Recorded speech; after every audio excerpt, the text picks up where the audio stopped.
का बच्चा हुए इसकी मादा आ रही टेटेरी का बच्चा इधर लुक के आएगा। किधर गया हुए लुक के बैठा है। जल्दी बड़ा प्यारा आएगा है। ये सर से एक बारी टच कर देने पा डराया हुआ है यार, छोड़ देंगे।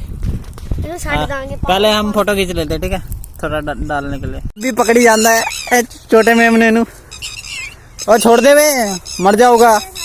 और छड़ दे ओ बेबी ओदी माता चिल्लाई जाती है इधर है। छड़ दे ओनू। और उधर गया पानी बीच से आ गया यार। बच्चे भी है टिटेरी तो सारा वो मैना है। उधर भी बैठी होगी टिटेरी।